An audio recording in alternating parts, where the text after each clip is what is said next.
3 best-of-5 series, Lakers and Suns, and here's tonight's Jeep Eagle starting lineup.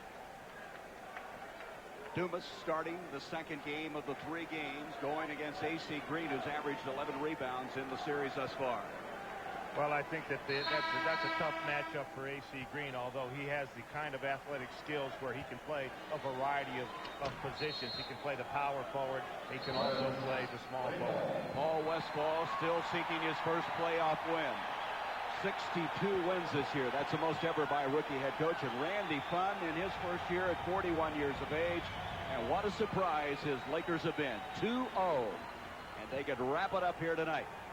Jess Kersey, Bill Oates, and Bernie Fryer, the 3 men in charge of this game, and are ready to go. The Suns swept the regular season series 5 games to none, but it's been a different story in the playoffs. Sedell Threatt. He had 35 points in game 1, was shut down in game 2. Byron Scott into Divac. Divac foul away, rebound Dumas. Now let's see. Charles Barkley gets the ball and launches a 3 the first time. Well, he'll back it up. You know him. He's not afraid. He's not spotting up there, though. Well, here it comes. He said he would do it, and he got it. That was going to give him a 2, but I right? still like the fact he put it up, said exactly what he was going to do, and he gives the Suns an early 2-0 lead. Well, Randy Funn indicated that he was going to let Sedell Threatt have his head a little bit tonight. Maybe some isolations. Thinks he can shoot over Kevin Johnson. Divac, who's played emotionally very well in this game, hits from the baseline. Dan Marley, who's been struggling, shooting only 26% from the field. Out to Mark West. West has a block by Divac. Out they come on the break, stolen back by Dumas. Dumas, touch pass to West, and West is fouled. Divac committing the foul. Suns look very quick in the early going. In some of the other games, the other 2, in fact, they look sluggish in the early going. Let's look at game number 1. Threatt, the playoff high, 35. The second game, the Suns really struggling in the fourth quarter, scoring only 11 points.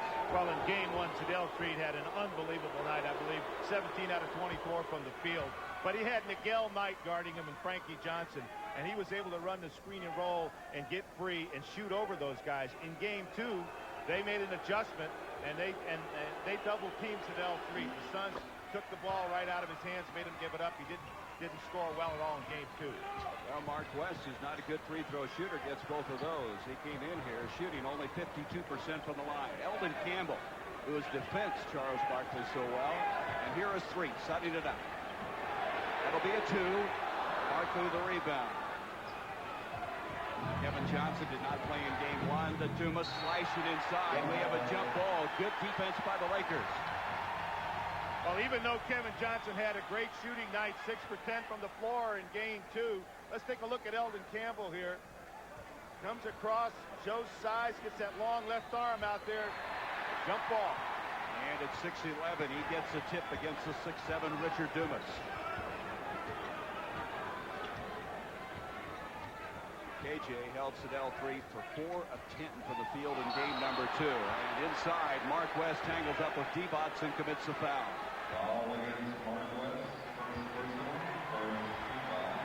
That is the first team foul against the Phoenix Suns. Non-shooting foul. AC Green will inbound. Threatt does such a good job of keeping the turnovers down for Randy Funn's team. Scott is 4 of 7 from three-point land into Divac. Nice jump off, and Eldon Campbell puts it away.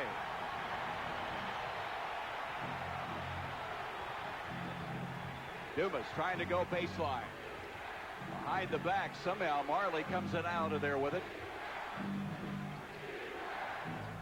Dumas from outside, air ball. Barkley retrieves. Suns look so much quicker in this game. Well, you know, Richard Dumas gives him that quickness. As you see Sedell Threatt knock down the 2. Looks like there's a foul call, Gary. Foul is going to go against the Lakers' AC Green. The basket, of course, will count, but Green committing the foul.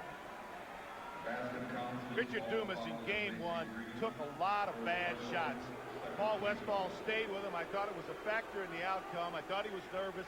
First playoff game. But right now, Richard Dumas is showing that he can score. And A.C. Green showing that warrior-like attitude, but committing the foul. Marley from outside, and that must be giving him tremendous relief. He was 1 of 11 on threes prior to that one. 9-6, the Suns with advantage. Eldon Campbell.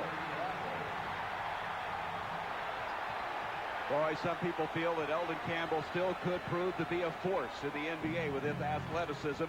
Kevin Johnson can't get it. A.C. Green, who's averaged 11 rebounds in the first 2 games, has this one.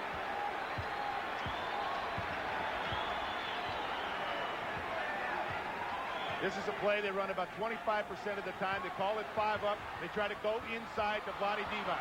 Marley with the steal. Oliver Miller is now checked into the Suns lineup. Dumas, good passing. Johnson. And this is what Paul Westphal said. He says, people tell you can't run the playoffs. I don't believe it. We just haven't tried it. Well, he's going to find out if they can or not. Most teams can make another team play 5-on-5, but what they do on offense and a commitment to good transition defense. 11-8, the Suns will lead. A.C. Green from outside. You must respect his range.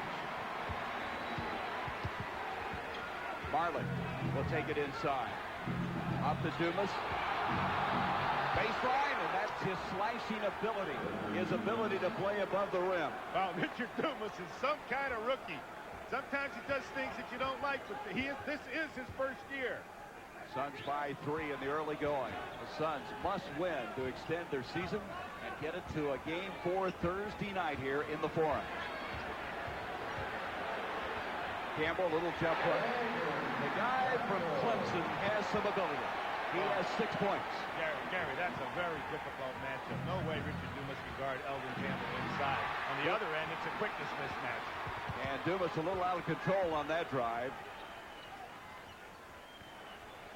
3 tries to get it into Divac. It'll be off of the Suns. Oliver Miller. Well, let's check what's happened back east as the playoffs continue. Chicago wrapping up that series. Jordan with 39, a scare of the ball game when he went down. And look at this. The Pacers now cut the Knicks to 2-1 in that best of 5. Timeout here. 13-12, the Suns.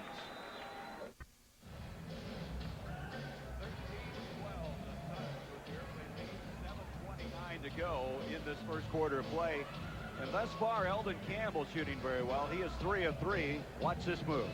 Well, Eldon Campbell just simply wasn't guarded on this play. He couldn't believe it. Richard Dumas way late in matching up in transition. Lakers are 6 of 8 from the field. Phoenix 5 of 10. But I was thinking about Marley hitting the 3 from outside. That must have taken a lot of weight off of his shoulders. And the Suns are getting some putbacks, particularly Barkley, who was able to slash inside. Well, Gary, a lot of people felt that at some point in time, this incredible assemblage of talent called the Phoenix Suns would start to take over and start to make their mark. And the problem is, in a short series, you better hurry up and make it. You better make a statement in a hurry. Cedric Sabalas has checked into the ball game. He's only 3 of 9 shooting in this series. Green has been shooting so well. He has 4 points in the ball game. Lakers by 1. Oliver Miller has played so little in this series. A 3-pointer by Barkley. Rebound is cleared by A.C. Green. That's 3 rebounds already for Green. Suns, of course, led the NBA in 3-point attempts and field goals made. And that'll be thrown away. See there, again, now you're seeing that the Phoenix Suns are not going to let Sedale Creed get off and have a good night. When he came off the screen and roll, they double-teamed him, forced him to throw the ball away. Randy Funn says at times he doesn't diagnose or spot those traps very well. That'll be off the Lakers. Suns will inbound. Cedric Sabalas has really not contributed all that much in the series thus far. He's averaged 3 points after averaging almost 13 in the regular season. Barkley slashing inside. Marley tries to keep it alive. Barkley's got it, but they step over the end line. Well, I know one of the plans for the Phoenix Suns was to have Charles Barkley make his move a little bit sooner. Not stand out there and pound the ball like he used to do when he was with the Philadelphia 76ers. But what they do is when he does that, Dick, is they stand around and watch him too much. Well, you know, guys who are shooters need to touch leather, and when he does that, they don't get the opportunity.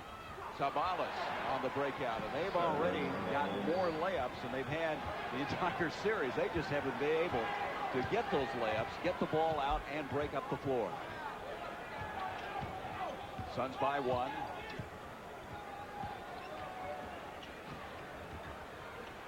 Three to pull up. KJ realizes he's got the hot hand again. That's 6 points for Siddell. Well, that's just what Randy Funn was telling us. He was going to let Siddell plate and shoot over KJ. Barkley coming off of a pick, doesn't get it to go. Byron Scott with 22 points in the first game, and Marley reaches in and commits the foul. James Worthy will be coming into the lineup now for the Lakers. That's the second team foul against Phoenix, the first on Marley. And of course, Worthy hit that huge three-pointer Sunday in the win in the America West Arena in Phoenix.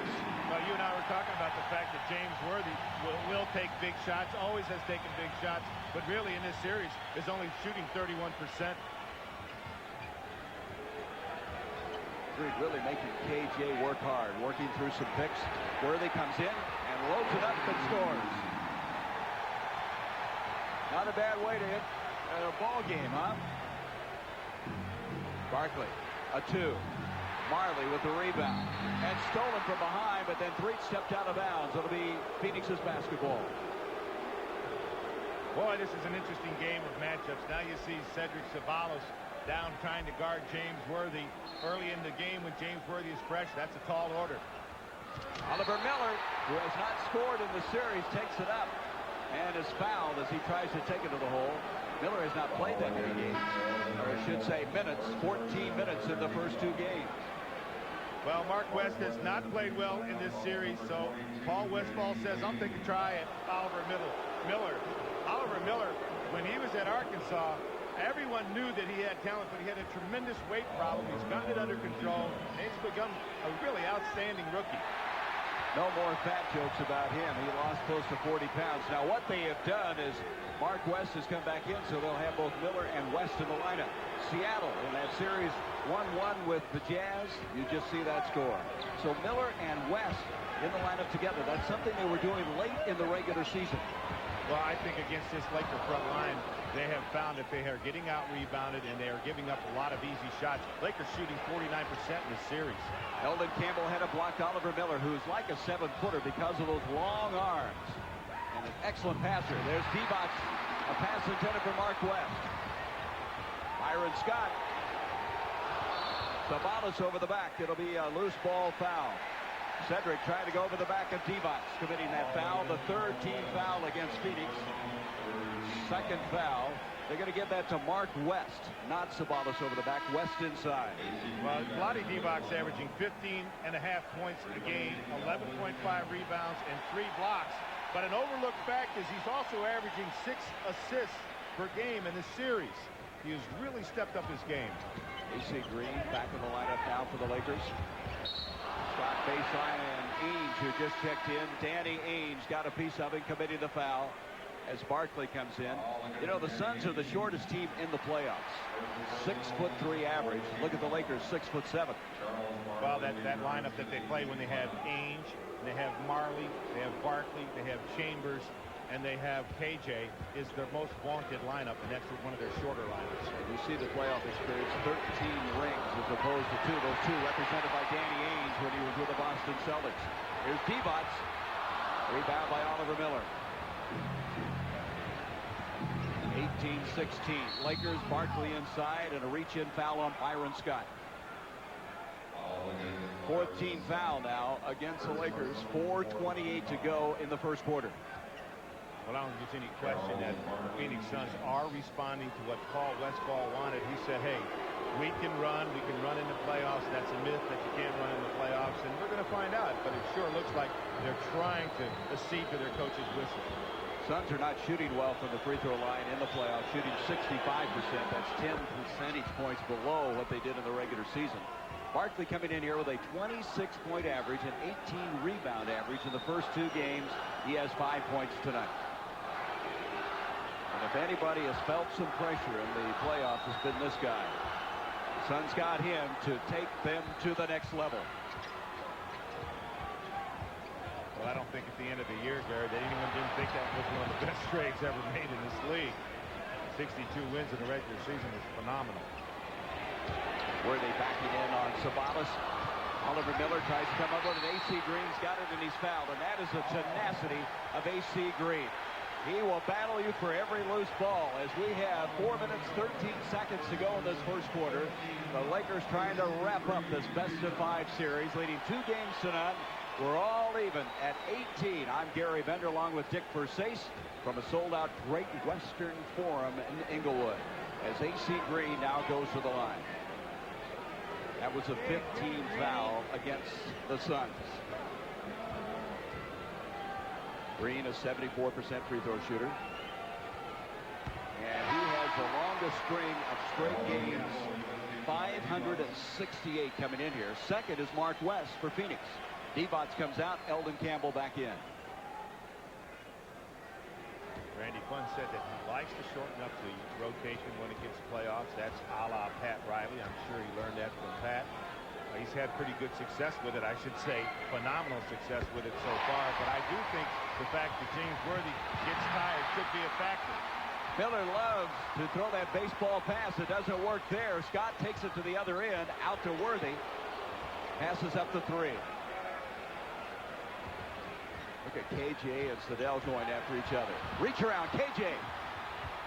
Barkley to Sabonis. This is Sabonis' best part of his game is in the open floor, and he puts that one away. Well, right now it's like, will we live by the sword? Will we die by the sword? They certainly, the Phoenix Suns certainly are trying to push the ball, certainly are trying to run, makes, misses, steals, but they're also turning the ball over. It's all even at 20. 3.5 minutes to go, first quarter. Campbell at 6'11", backing in on Miller at 6'9", rebound Sabonis. Suns are doing a good job of keeping it from second chances, but then they throw it away. Worthy inside to Green. Oh, what a nice look by James Worthy inside to AC Green. Very unselfish. 6 points now for AC Green. 2-point lead for the Lakers. KJ has it stripped momentarily, gets it to Danny Ainge. Ainge needs to hit something. Marley got one early. Both he and Dan Marley struggling with their shooting. Beautiful move by Barkley, but it won't go.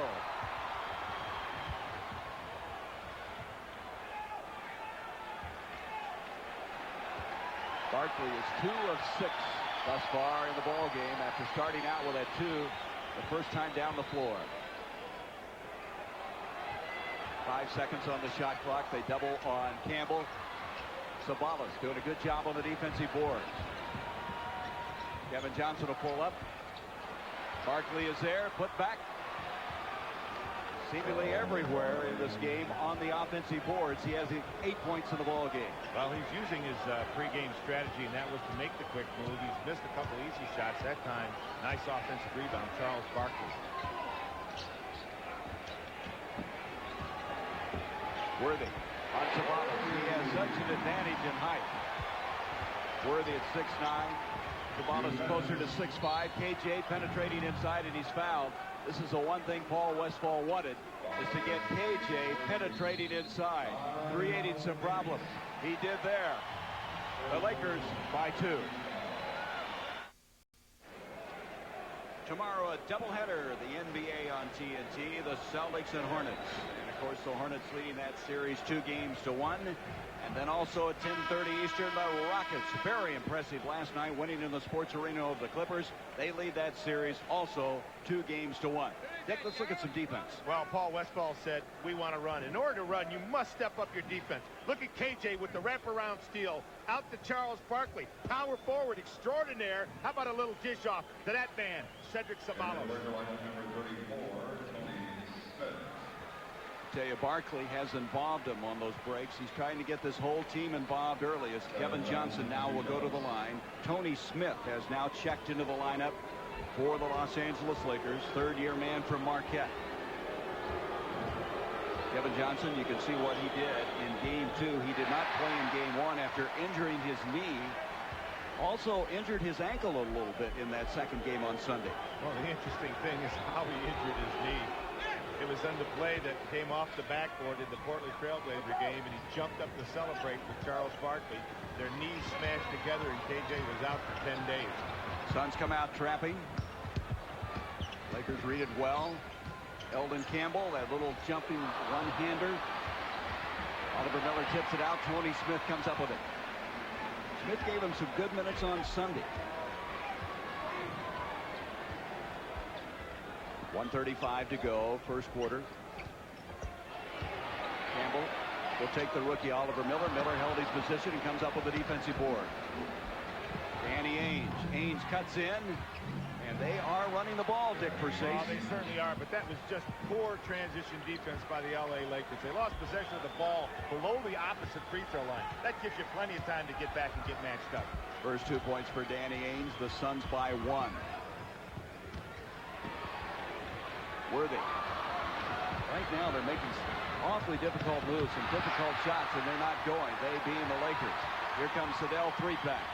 Opportunity getting away from Phoenix. Worthy sets for a 3. And it's over the back. It'll be Phoenix's basketball.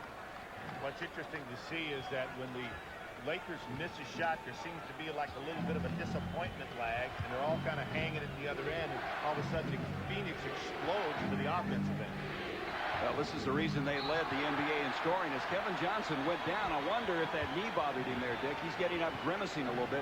Kind of gave out on him when he tried to make that crossover move. It really did. It was really strange. I mean, nothing bothered him. He didn't hit anybody, didn't bump into anybody, and his ankle just kind of buckles here. Take a look. See? No contact. Oh, boom! Ooh. See? He took the weight off it, which is a smart thing to do. It keeps the injury from being serious. Well, when you have that knee brace, I'm sure it affects the rest of that leg, and that ankle being hurt in game 2, and very scary moment there for the Phoenix Suns. Worthy backing in on Cedric Sabalas.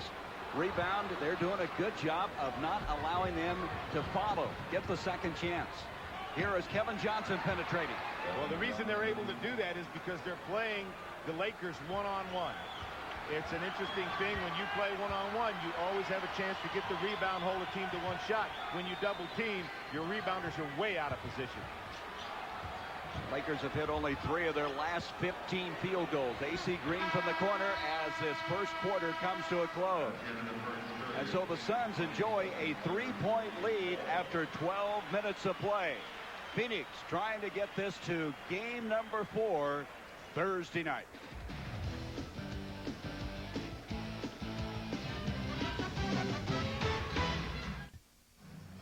Ernie Johnson in Atlanta. The Suns with a 3-point lead over the Lakers as they go to the second period at the Forum.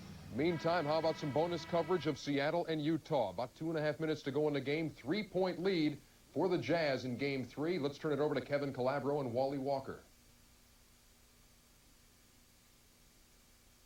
The national audience now to Salt Lake City, Utah, the Delta Center, where the Jazz lead the Sonics 81-78, 2:16 remaining in the ballgame. The Jazz took their first lead 72-71 with 8 minutes remaining here in the fourth quarter. And since then have held the lead. They lead by 3 with 2:09 remaining. McMillan to Ricky Pierce, shadowed by Humphries, up fake. Ricky from 15, double teamed, off balance, jump pass to Johnson, but a foul on the pass off. And on the Jazz, it will be the 3rd team foul. Along with Wally Walker, I'm Kevin Calabro. Welcome to what has been an outstanding ball game. The Sonics led at the end of 1 and led at half by 5, 50-45. They call this foul on Karl Malone. That's 2 in just a couple of seconds on the mailman. Sonics continue to have trouble executing their half-court offense, trying to get a good look here. Dave McMillan outside with the Sonics trailing by 3, 1:55 to go. McKee left side working on Karl. Backs him down, out to Eddie. Spins away from Corbin, heads into the lane. A leader on the way, won't go. They tie for the rebound, and a loose ball foul called on Johnson. The Utah Jazz will take the basketball to the free throw line, leading by 3 with 1:46 remaining in the game. And this man, David Benoit, has played a whale of a game here in this fourth period. Eddie Johnson's had a very good offensive game. He never got his balance on that spin move into the middle. Tried to chase down the offensive rebound out of frustration and picks up the foul. Benoit has picked up 6 of his 8 points here in the quarter. He, in addition, has added 7 rebounds. Now Benoit to the line, a 75% shooter. Signed as a free agent by the Jazz after a year in Spain. This is his 3rd year. His free throw is off the mark. 1:46 remaining in the ball game. The Jazz by 3. The series tied at 1-1. And the feeling by both camps, Utah and Seattle, is that Game 3 will be pivotal, will be crucial, and will probably decide the outcome of the series. Benoit's shot is up. He got it. Timeout called by Seattle. It's a 4-point Utah lead. 82-78 with 1:46 left in Salt Lake City. And we'll keep it right here. Utah trying to take a 2-1 lead in this series. 82-78 is the lead over Seattle. We'll keep you up to speed on this, and we'll be right back. You in our Atlanta studios, you're watching Phoenix and the Lakers. The Phoenix Suns have opened up a double-digit lead now. Early in the second period, there you see Charles Barkley with the big dunk. We want to keep you up to speed, though, on the Seattle game with Utah. So the Suns and Lakers in the upper left. Bottom right, you have bonus coverage of Seattle and Utah. The Jazz with a 4-point lead, 1:46 to play. Seattle's got the ball. Here, Kevin Calabro and Wally Walker. 46 remaining, and the Sonics will bring it in at half court. McKee will get it back from Perkins. McKee in his 6th year out of Alabama. Game 2. The Sonics for the year are 7-17 when held under 100 points. 84-80. Jazz by 4. 46 seconds remaining. As he did in Game 2, Karl Malone hit a very big jump shot, or I should say a hook in the lane in this case. It's a shot he hasn't taken, and of course he's missed a lot of other kinds of shots in his ball game, but showing why he's one of the best players in the game. Dave McMillan will bring it in bounds for Seattle with Johnson, McKee, Pierce, and Perkins on the deck. McKee will get it back. Sonics want something quick right here. McMillan low to Perkins. He's open. He goes to the air. Tapped away by Humphries from behind. Grabbed by Benoit. Benoit double team. Slapped away by Johnson. A foul called. Sam Perkins had it low. He went into the air. Jay Humphries was lurking behind him. He stepped up and jackhammered that ball and pried it away from Perkins. It was a great play. The Sonics right here have no choice but to foul. And they fouled the guy who missed a free throw previously, David Benoit. So that was a situation. That's what they had to do. It was not a bad player for them to foul. 84-80, the Jazz by 4. 35 seconds remaining in the ballgame. Game 4 will be played here at the Delta Center on Thursday. Here comes Benoit to the line. This kid has been outstanding. What a find by the Jazz organization. He's rounding into quite a fine player. In fact, Jerry Sloan started him in the Western Conference Finals last year against the Blazers over Blue Edwards. It started a rift between Edwards and Sloan. Guess who's no longer with the Jazz? Here's Benoit to the line. Second one up. Got him up. Benoit had to foul trouble early with the 3 quick ones. Has come back with an outstanding second-half performance. 6-point Jazz lead, 32 seconds remaining. The Sonics have got to score. McKee with a long bomb. He missed it short. Rebound to Humphries. Up the floor he comes. 3-on-1 to Corbin. Runs to the lane, lays it up, and in. Corbin with 14, and the issue could very well have been decided with that lay-in. 21 seconds remaining in the game. 88-80. Jazz by 8. And that could just about do it. Utah with an 8-point lead late in the game over Seattle. Now let's go back to the Great Western Forum and Gary Bender. Well, Ernie, as you come our way, the Suns are playing like they expected to play in games 1 and 2. They went to a 16-0 run as the Lakers had missed 11 field goals in a row. Phoenix out-rebounding Los Angeles in the last 5 minutes, 9-1. And Phoenix playing like they expected to play earlier in the series. Well, the Phoenix Suns won the regular season games by an average of 14 points. That's where they are right now. And, Dick, you were just talking about what a turnaround this game. It's like they've changed uniforms as far as enthusiasm, the ability to play loose, which is Paul Westphal wanted, and Phoenix has responded. Well, there's no question Phoenix has great energy levels tonight, but I think in combination, the Los Angeles Lakers have come out and played in a mental lethargy. I mean, this is not something that should be expected at home, even though they're only 20 and 21 at home. Phoenix comfortable on the road at 27 and 14, best in the league. Well, the crowd's certainly not in it now, and that's been the case all year long, but they were wanting to be in it. It's just the Lakers got off to such a tough start. And Divac, who had missed so many shots, he had missed 5 in a row, finally gets that when he has 6 points. Worthy had missed 4 in a row. Campbell 5 in a row. Lakers could not find the hole, but they finally do there. Richard Dumas, who's been shooting from outside, doesn't get that one. Divac tips it outside to A.C. Green. Suns get back, and that'll be off of Phoenix. LA's basketball. Well, it was interesting that last trip down, Vlade Divac makes the shot. However, when the shot is made, then it's more difficult for Phoenix to run. Utah winning their second in a row. 2-1 lead. Kevin Johnson, who had a shaky moment here in this first half. He Kind of had his ankle buckle under him, but he seems to be all right. He's come back into the lineup now for Paul Westphal. Campbell, who's missed 5 in a row. Siddell 3. Midair. Suns can't get the rebound. Chambers has checked in. A.C. Green has it blocked, and there'll be a foul. The Suns have been doing such a good job of keeping them from second chance points, of staying on the defensive boards. Well, you can't keep that man, A.C. Green, off the offensive board for very long. A.C. Green, one of the classic offensive rebounders in the history of this league. He really has a great second effort. Nice pump fake there. Gets the ball up. Finds himself on the free throw line. Dumas committing the foul. Second team foul against the Phoenix Suns. As Charles Barkley, who talked about getting this team ready to go, came out, put up the first shot of the game. It was a 2. He said he had launched one the first time. And the Suns have taken his leadership and have seemingly now turned a corner after struggling severely in games 1 and 2. I did detect, though, Gary, after this last Laker timeout, that they came out of the timeout with a lot more enthusiasm. Another home run pass. Yeah, they've gotten the breakout very well, and there is a traveling call on Dumas. Well, Dick Versace and I, at the conclusion of this game, will be selecting the Budweiser player of the game. The Suns, who have lost the first 2. No team in the history of a best-of-5 series have lost their first 2 games on their home floor and have come back to win. So they're trying to make some history. On the other hand, the Lakers trying to win tonight and pull the biggest upset in playoff history. A number 8 seed beating the number 1 seed. Phoenix mixing up the defenses a little bit. Showing some trap, trying to get the shot clock down. 9 seconds on the shot clock. Eldon Campbell just can't get it to go, but A.C. Green hustling inside. Eventually, Green gets it again, and A.C. Green now just on sheer determination trying to bring the Lakers back. He has 9 points.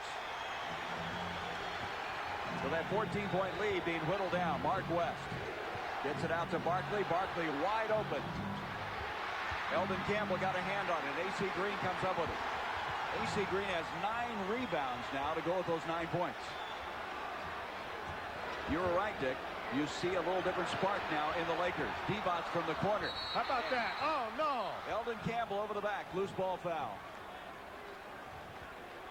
Not much of an argument from that man, Eldon Campbell. Second Eldon foul. Campbell really, I think, in this particular series has been a very valuable player, not just from what he can do offensively. He's got, of course, some advantages. Most of the time, he's being guarded by a man that's far shorter than he is, but he's really been part of the Randy Fund strategy on Charles Barkley. Mark West will go out. Oliver Miller getting some playing time and has acquitted himself well in the early going. Johnson, Marley, Dumas, Barkley, and Oliver Miller, the 5 now for Westphal. They had the trap on KJ. Marley dribbled it off his foot. Here's 3. Johnson fouls him. I think you're going to get a flagrant here. Yes. Yes.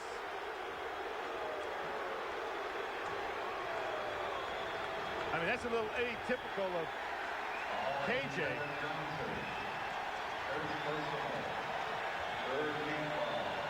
Well, KJ got bumped. He was a little mad because he came off the screen and roll. Now he's going to make up for it because his team lost possession. Ooh, hard foul. And so Threed will have a pair of free throws coming. Well, Siddell Threed went in there. He knew it was coming. Didn't think it was out. KJ did try to break his fall a little bit there. Can you believe the Lakers in this series shooting 54% from the free throw line? Threed missing that one. And now Dumas will leave the ball game. Cedric Sabalas checks in. Well, that's amazing, Gary, when you consider that Siddell Threed, James Worthy, and Scott all shoot in the 80s.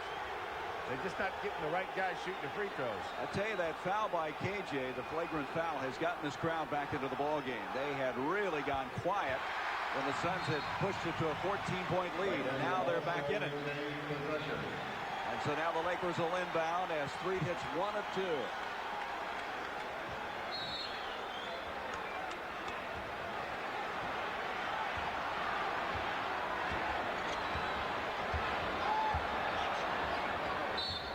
Scott working off the screen. We're going to have a foul on A.C. Green, a moving screen. They'll call it on A.C., his second. Suns will inbound. 4:42 to go in the first half. Well, that's an old classic Laker play. They were bringing Byron Scott up off the screen, but his man came up the middle. A.C. moved over to try to get him, pick up the offensive foul.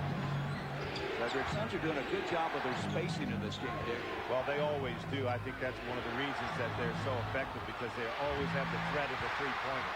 Marley, who hit a three earlier, doesn't get that one. Sabalas thought Divac hit it last, but it's going to be LA's ball. Coming up at halftime, the Reebok halftime report. Ernie Johnson with Kevin Lockery. They'll recap that Bulls-Hawks game, highlights and scores from the Pacers and Knicks Seattle-Utah games.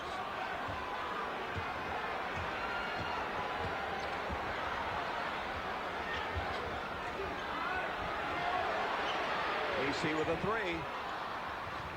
And that'll be Phoenix's basketball. A little indecisive on that series. The Lakers really didn't know what they wanted to do. Well, I would say that would be the buzzword that describes what we just saw. Well, they started that way. Here's Barkley inside. He may have overpassed that one. It looked like he had a shot. My. And Sabalas couldn't come up with it. Charles Barkley was wide open. I don't think he realized how open he was.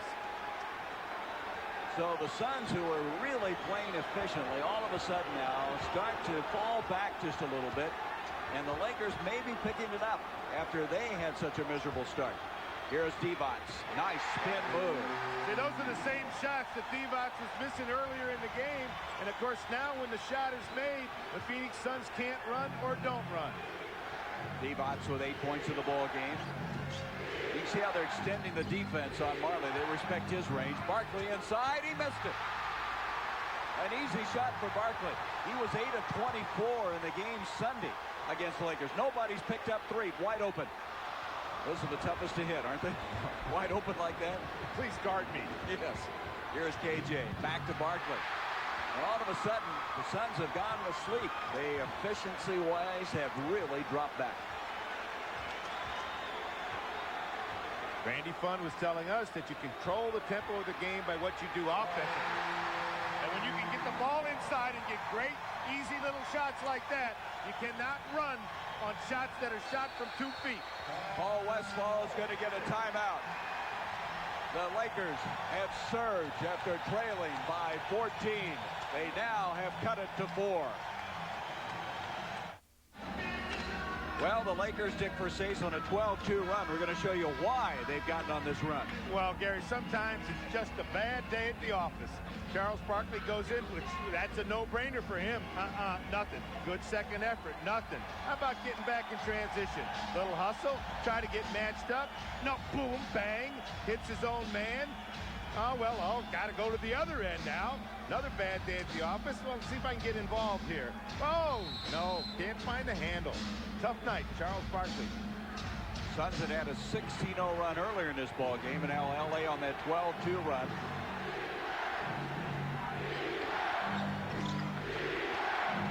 Again, you can see how far they come out. Extended defense against Marley, and Oliver Miller hits a 2.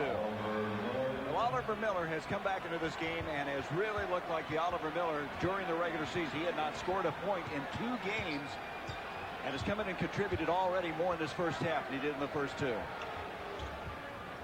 Divac, they got it in low. You get it that low, you can't stop him. Oh, my gosh. He gave up an unbelievably low post-up.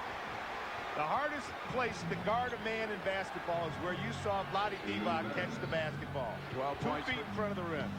12 points for Divac. Oliver Miller scores inside. Divac started out so slowly, but he's come on, as have the Lakers. 5 points now for the Big O. Oliver Miller.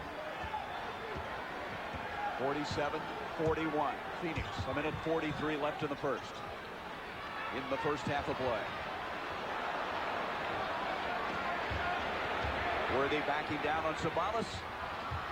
Follow tip by Divac. Divac hustling, but Marley comes up with the defensive board. AC Green hounds him. Baseline, Sabalas. The passes baseline-wise are there tonight for the Phoenix Suns. Again, Lakers not getting back and not matching up. Not only do you have to get back below the line of the ball, but you have to match up. You got to get purple shirt on gold shirt. Fidel 3 uses a pick effectively of Divac. Can't get the shot. Miller loses it. Oliver was looking up the floor. He loves to outlet. He's an excellent outlet passer. That time he didn't wrap the ball up. Well, I think one of the reasons that the Suns had 62 wins is because they are so committed to running. Oliver Miller, as you pointed out, and Charles Barkley, great at throwing the home run pass. 1 minute left in the first half.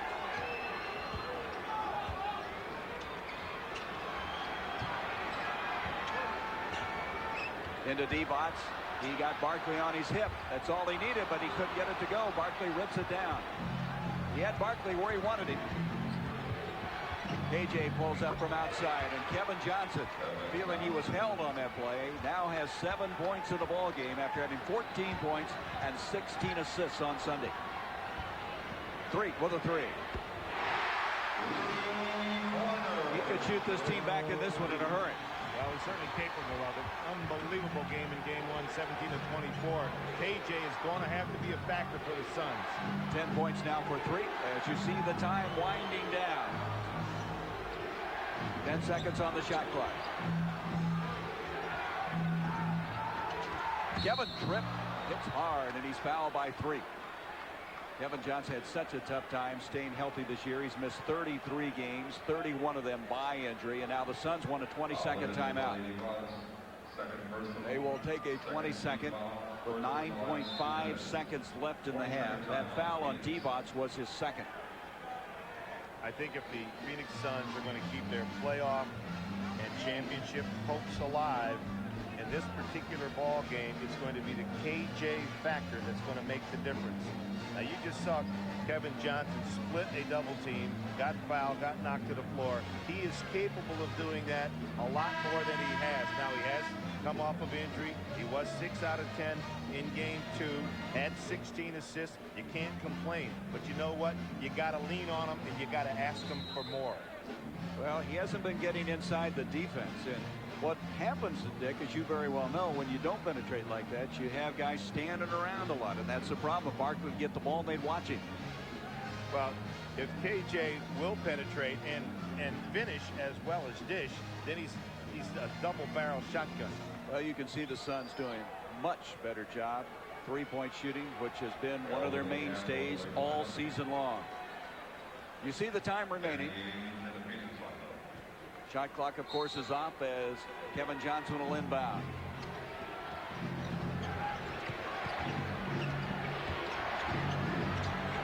Barkley turn around, won't go. AC Green tries to get it out. Miller got a piece of it, and we have played 1 half here in game 3. So the Suns enjoy a 51-44 advantage after leading by 3 after the first quarter. Ernie Johnson, Kevin Lockery coming up at halftime.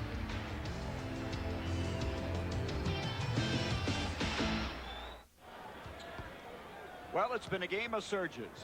The Suns had a 16-0 run, and then the Lakers came back with a 12-2 run, and for the first time in this 3-game series thus far, the Suns had the lead at halftime. They trailed by 7 in the first game, 2 in the second game, and looked much looser, and that's what Paul Westphal wanted. Well, he certainly does have them running, and what running does, it gives you high percentage shots, and that's why they're shooting 50%, and the Lakers are only shooting 37%. In this game, seriously, it's all about shooting. Lakers really have gotten good shots, just haven't gotten them down.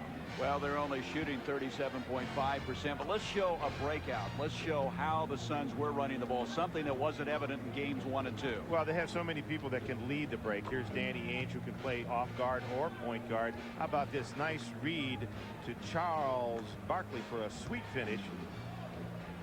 And then D-Bots had 13 shots in the first half. He hit 5 of them. Well, he got all good shots. This one is a nice reverse shot. And now the thing that this does for the Lakers is it keeps Phoenix from running. Now, how about AC Green? AC Green, one of the outstanding offensive rebounders in the history of the league, shows why. Great effort here. Now he's going to pump fake and get it back in.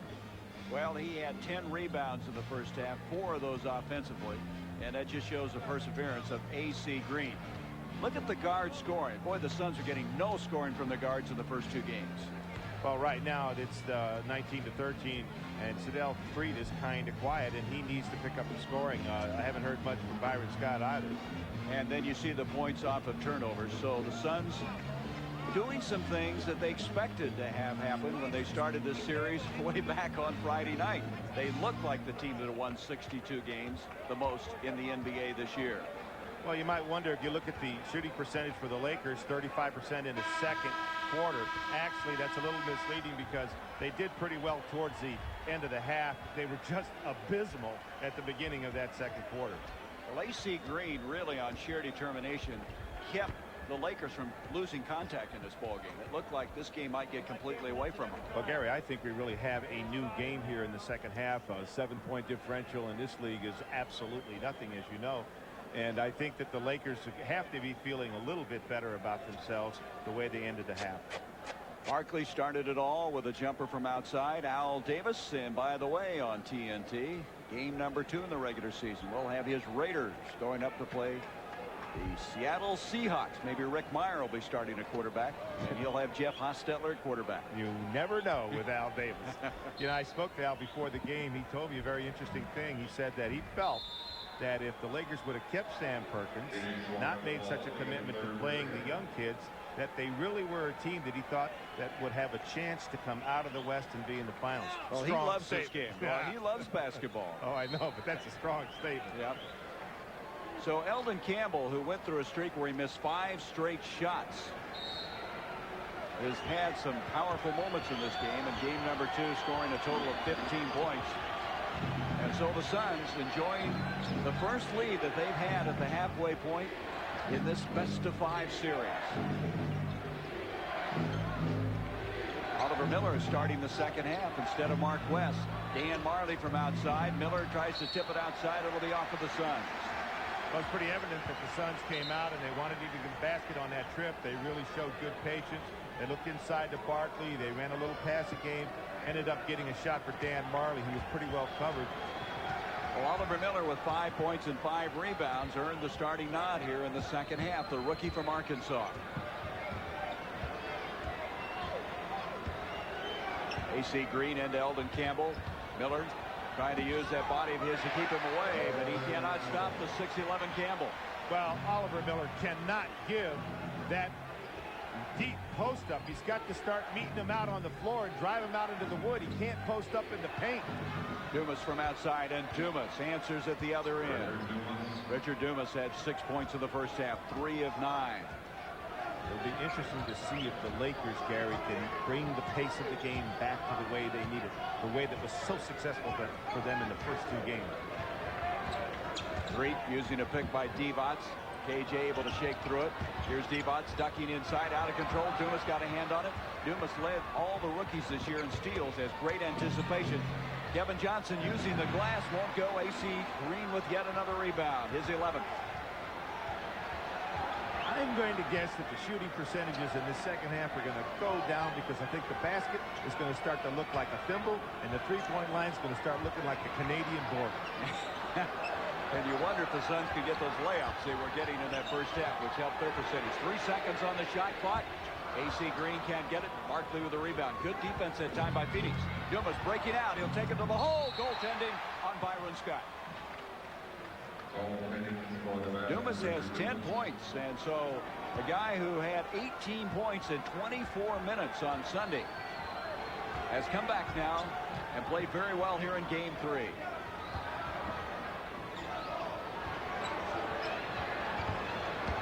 Now the Lakers a little confused as they get it back out to Sedell Freet. They're taking a lot of time getting into their offense. 6 seconds on the shot clock.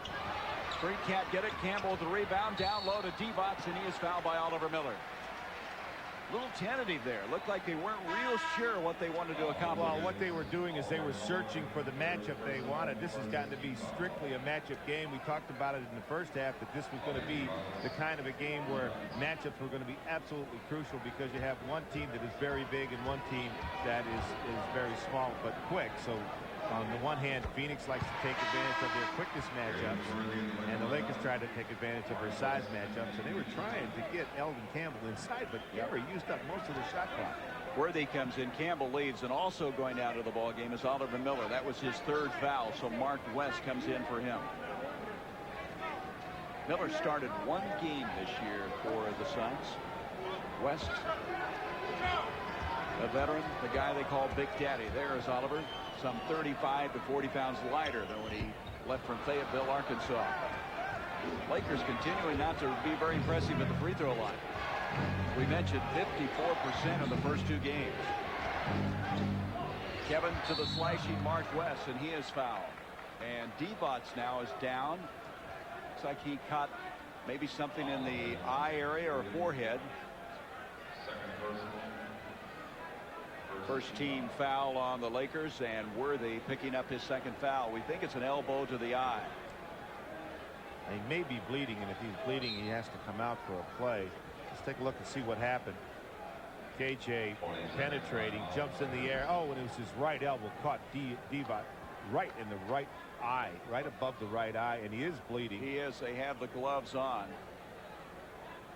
and that's not a pretty sight. So Divac, who's played emotionally so well in this series, and that's the one thing they wanted from him. It averaged 15.5 points and 11.5 rebounds in the first 2 games.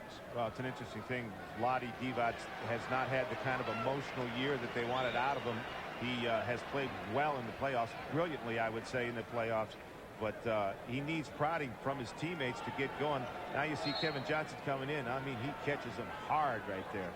Divac was trying to build a lane like he should on a defensive rotation. Paid the price. 9:34 left now in this third quarter. Divac will go to the dressing room to be administered to there. Breaking the action as the Suns enjoying a 55-47 lead. If they hang on and win this one, we'll be bringing you game number 4 Thursday from the Forum. I'm Gary Bender along with Dick Versace, or is it Versace? I am not sure. As the Suns. Well, in the old country, it's Versace. All right. As the Suns playing much looser. That was a goal of Paul Westphal, getting off to a good start in this ball game. There's a ball deflected. Eldon Campbell comes up with it. Worthy, who checked in for the injured Divac, off balance, got it, and he's fouled by Dumas. James Worthy, a leaner in the true sense of the word, and Dumas committing his second foul, second team foul against the Phoenix Suns. Well, deflections, that's what started this. Ball out to Eldon Campbell, inside to Worthy, takes a hit. James Worthy with a 3-point play. 5-point ball game.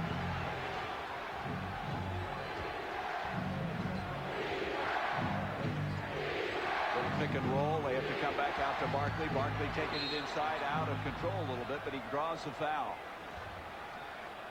In midair that time, he's fouled. A foul on Campbell. Now that's Eldon Campbell's third foul.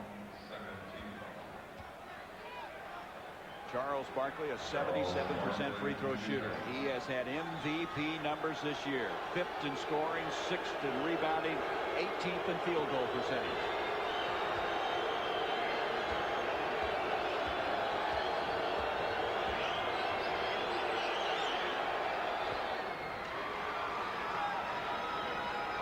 Six-point lead now for the Suns. 14 points for Barkley.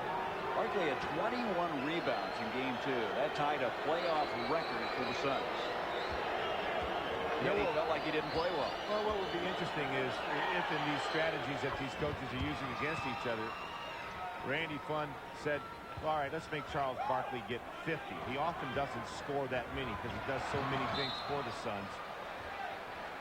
But it would be interesting to see if he could get 50 or 60, as Michael Jordan sometimes has to do for the Chicago Bulls to win. Lakers will inbounds with 18 seconds now on the shot clock. 9 minutes to go in the third. They trap 3. Recognizes it very well. Something he has problems with. Here's Worthy. Nice dish. The basket will count. AC Green. Dumas committing his third foul.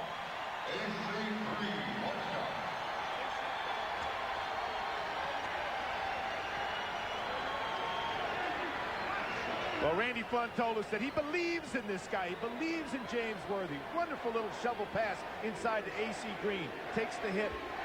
What did he say? He's in the huddle. He's always looking for James Worthy. He believes that he can get it done every time he's there. I thought that was a very revealing statement because he looked at us and we knew that this guy was only shooting 31% for the series, but he said, I believe in James Worthy. That's why I play him so much. Well, he hit the 3 with the clock shot expiring in game number 2. That was a real killer as far as the Suns were concerned. Here is West inside, can't get it. AC Green with a rebound. To Worthy, it'll be Phoenix's basketball. We've been told Lottie Divac, a cut above the right eye, will have 10 stitches and return. If I had 10 stitches, I don't think I'd stand on my feet. I have nothing but admiration for these NBA players. players. They really, really are committed. They're extremely professional. KJ ducking down the middle, and he is fouled. And KJ still trying to make some things happen as he goes inside. Boy, he takes a beating. Isn't any wonder, Dick, that he's had a tough time staying healthy. He bounces off of people, knocked to the floor. Well, the thing about KJ is that no one really can guard him. When he is healthy, no one can stop him off the dribble. He's absolutely devastating. Now, he can score 50 points if you don't do something special defensively. You've got to double team him, and the other thing that they like to do is they like to get physical with him. They were wanting to hold KJ out until this game, but they had to bring him back game 2 after losing the first one. You saw his numbers from game number 2. 7-point lead for the Suns.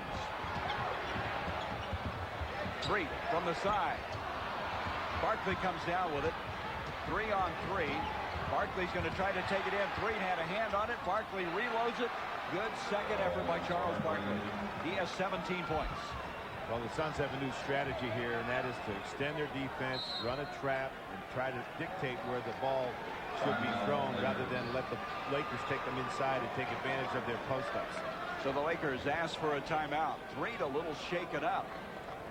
We'll come back. 7:59 left to go in the third. Well, Dick, the Suns wanted to run and even forced one here, but got away with it. Well, keep your eye on Charles Barkley. Good challenge of the shot. Gets out. Not really kind of doing much to make a miss, but getting ready for the rebound. How about this? Power forward takes it out. Now he's 1-on-3. What decision do you think he's going to make? Well, this particular power forward has all kinds of skills, multiple skills. Go ahead and run it. And you'll see that Charles Barkley elects to shake and bake. Got lucky this time. Got the ball stripped, got it back, got it in. And the Suns have gotten out on the break, and it's been the most effective they've been in the running game in all 3 games. Here is Worthy wide open. They don't jump out on him. And the 31-year-old veteran hits it. He has 9 points in the ball game. So the Suns led by 7 at half.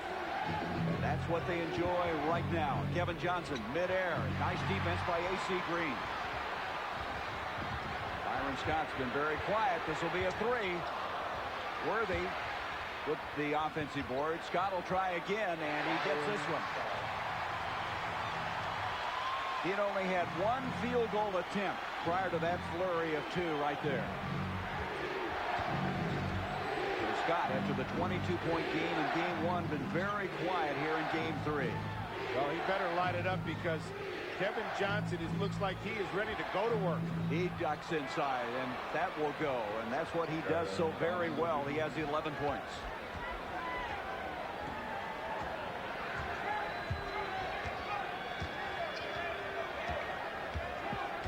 Sabonis giving away a lot of height to Worthy as he tries to keep him out of the paint. Worthy, change of direction. Sabonis blocked it. And Worthy from the corner. That's a tough matchup for Sabonis. I think, it's been a tough matchup for a lot of guys in this league. Oh, Worthy's talking to him. Well, there's John all the way down. 5-point lead for the Suns. West backing in. He got it in so low, but they're going to call him for an offensive foul. No basket. Mark West backing in. He has committed his 3rd foul. So both Miller and West now have 3. Well, the Suns have backed off the strategy of trying to trap and run the shot clock down and redirect the shots. That means the Lakers are probably going to go back to their post-up game. Worthy and Sabonis one-on-one. Worthy, that's that characteristic ball high in the air. And West with a rebound. Out it comes to Barkley. 3-on-2. Barkley, that little jump step, it'll go, and he is fouled. And what a move by Sir Charles. Oh, what power. He showed unbelievable power. Uh-oh, T has been called. Double T. Yep, on the 2 guys inside, jawing away. Sabonis. Personal foul on James Worthy, the 3rd personal, 4th team foul. Worthy committing the personal foul. Well, here comes Charles coming down, just measuring and deciding what to do, but takes a lot of hit here. Worthy thought he had a lot of leather. Charles used his strength, got the ball up. Then a little macho, mano, Double get some passion cooking here, Gary. That was the third foul on Worthy, then double technicals on the two guys we were showing a moment ago. Worthy and Savalas jarring at each other. And so Jess Kersey had enough of that. Double technical, and shooting now the personal foul was Barkley after the foul on Worthy. 66-58 the Suns, 5:51 left in the third. 20 points already for Barkley. He had 34 in game one.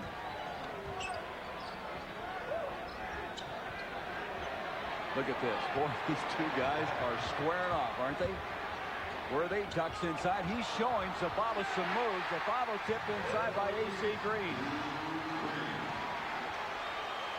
Worthy is pulling out all of his repertoire right now. Barkley a three. West, good positioning inside. He'll try to take it back to the hole. Can't get it. Foul tip by Dumas. Good support inside by Dumas from the weak side. He has 12 points. What it's all about is fighting off the runs for the Phoenix Suns, and what it's all about for the Los Angeles Lakers is getting passion into their game. They played with a lot of lethargy in the first half. Excuse me, Dick. Oliver Miller and Danny Ainge getting ready to come back into the Suns lineup. Body Divac has come back from the dressing room after those 10 stitches. He will return to the ball game. Worthy missing. A.C. Green going over the back of Barkley. Has 15 rebounds in this game. Here comes A.C. There's Dumas. What anticipation he had. That was great rotation. That was like a diagram. Rotated to the baseline, covered the backside of the basket, got the interception. Barkley looking down. No double team on him. No one slashing to the basket, so he'll back off and pop. Did a nice job that time of seeing the double team come late, like has been the habit of the Los Angeles Lakers in this series. Backed off, leaned away, knocked it down. 22 points, a collision, no foul. 3, followed by Eldon Campbell, followed by Worthy. So this is what Westphal didn't want to have happen. Those putbacks, those follow shots, and the Lakers now having a little success in that area. And Kevin Johnson in trouble. He'll have a jump ball. As Miller and Ainge now will come back in for the Phoenix Suns. Well, games completed. We're going to check them on the Chevrolet scoreboard. Chicago wrapping up that series. Waiting on Cleveland and New Jersey, who plays tomorrow night. Indiana still alive. Impressive win at home. Knicks leading that series 2-1, and Utah winning 2 in a row after losing the first game in Seattle. Divac, they check to see, be sure there's no bleeding. He's back. 10 stitches in all. This will be a mismatch. A.C. Green, hey, that wasn't such a mismatch. Kevin almost got that one. Kind of a quick jump. Kevin Johnson really is struggling. He's just not been the Kevin Johnson that we know.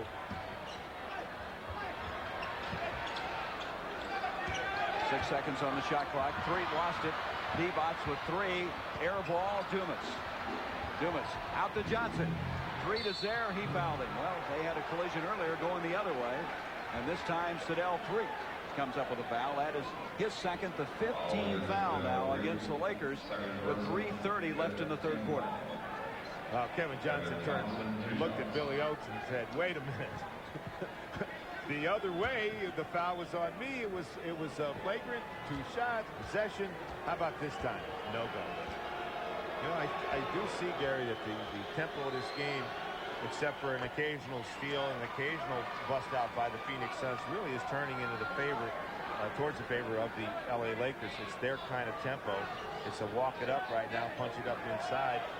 Phoenix had some luck by extending their defense and redirecting their shots, but they've kind of abandoned that philosophy right now. I really think KJ's got to express himself, or Barkley's got to maybe take a bigger load for them to really pull this out. Kevin Johnson able to get a pair, gives the Suns a 10-point lead. The biggest lead they had in the first half was 15. Divac to Worthy. Nice spacing on the floor. 3 takes it inside, and he's fouled, and Miller has picked up his 4th foul. When you extend your defense as the Suns just did, it's an attempt to get the tempo up.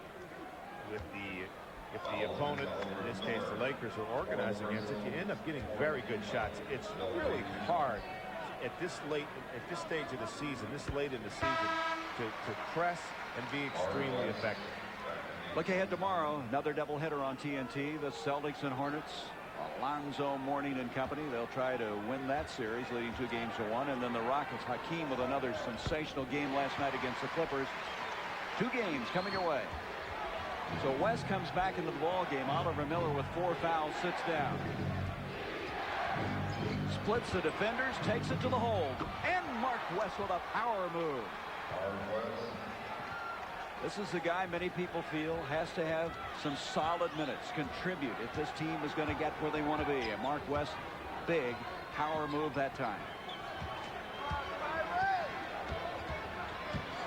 They jump out on 3. That leaves Worthy open from the corner.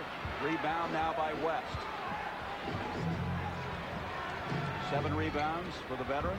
Kevin almost out of control. Gets it to Ainge. That's a 3.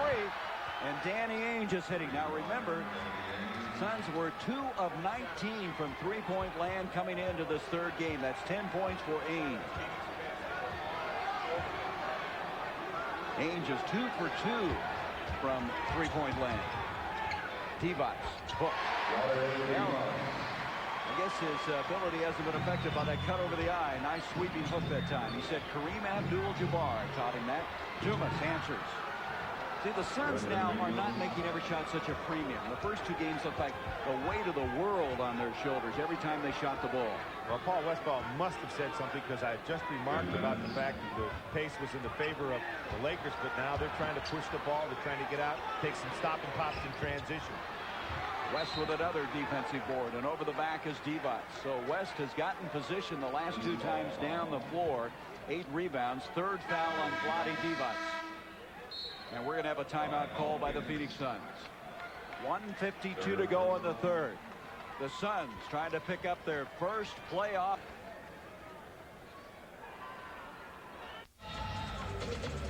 Well, the Suns with a 79-66 lead. It's been a game of surges. We were talking at the start of this broadcast that no team had ever lost their first 2 games at home and won a best-of-5 series, but there are 3 teams that came back after going 0-2 on the road. The 90 Knicks, the 87 Warriors, and the Pistons in 1956. But to go 0-2 on your home floor, if the Suns could pull this out somehow, that would be history. Well, everyone knew that this would be an interesting game, obviously, because the Suns need this game to stay alive. However, if the Suns win this game, that makes Thursday's game interesting again, because they need it again to stay alive. And then if it goes back to Phoenix, then you're talking about a world beater. You're talking about a Donnybrook. Well, Paul Westphal is trying to. He didn't necessarily guarantee they'd win the next 3, but he suggested strongly they win the next 3, and he's trying to take the first leg tonight, go Thursday, and then get the final game on Sunday back home. And then Randy Fund's reaction to that was, hey, I thought only Pat Riley guaranteed victories. Right now, Barkley with 22, Dumas with 14, KJ with 13, and Ainge with 10. Getting good balance. The Suns are getting good balance, and I think that not depending on Barkley, you don't see him doing that post up. You don't see him doing that pounding of the ball, and I think that's really helping the Suns at this point. Well, what's really helped the Suns too, Dick, is the fact that Ainge is 4 of 4, and he's hit 2 of 2 from the three-point land, and you start getting those shots to drop outside, and you don't have to pound it in as much. Divac pounds it in there, though. He got very deep, and Divac now makes it an 80. The 68 game. Divac was 17. Well, Danny Ainge was asked, did you choke? He said, sure, I choked. He said, every player's ever played the game of basketball chokes it sometimes. Tony Smith reaching in and committing the foul. Reaching in on Tom Chambers. That's the first on Smith. And so Chambers will go to the line. This is a guy who has really done a great job this year, accepting his role as not being a starter. First time in his career he didn't start a game. And he's played with such enthusiasm. He's only played 3 minutes tonight. He misses that. Now he's had 18 points in each of the first 2 games. Yes, and if he's reacting, with such professionalism all season, he certainly is being tested tonight, because this is a guy that loves his minutes, and only getting 3 minutes to this point is either going to make him unhappy or make him mad. If he gets mad, it could be a big factor, because this is a fresh Tom Chambers. Well, he's an excellent free throw shooter, 84%, but doesn't get either one of those. Just outside a minute to go in the third. Freak kicks it out. 5 seconds on the shot clock. Divac with Chambers. 2 on the shot clock. He got him. 19 points for Divac. He has really worn Chambers out. He had some big plays against him in the fourth quarter on Sunday. He could have made that shot against anybody. Here is Kevin Johnson. Divac's got a piece of it. The block. Vlade sparking the Lakers on the move to Smith, and he got it. A little surge again. 8-point game.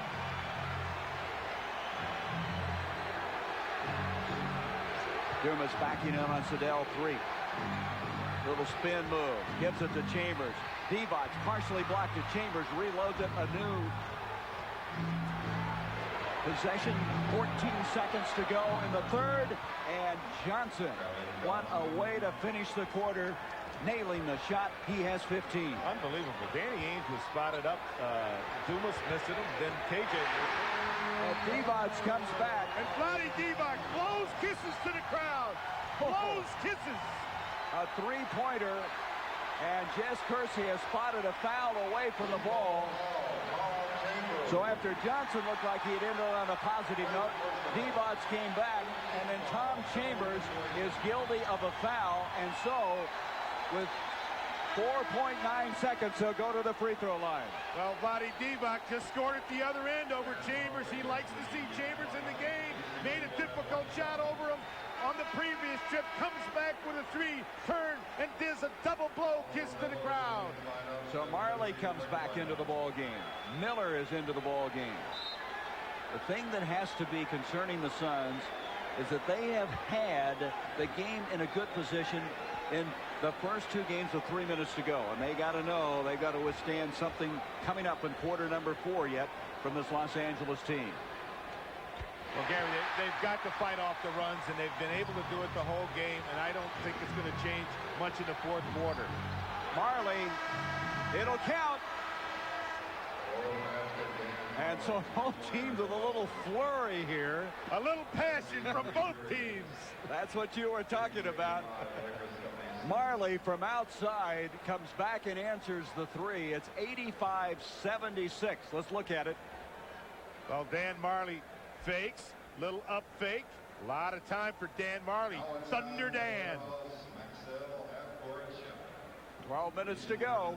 The Suns enjoying an 85-76 lead.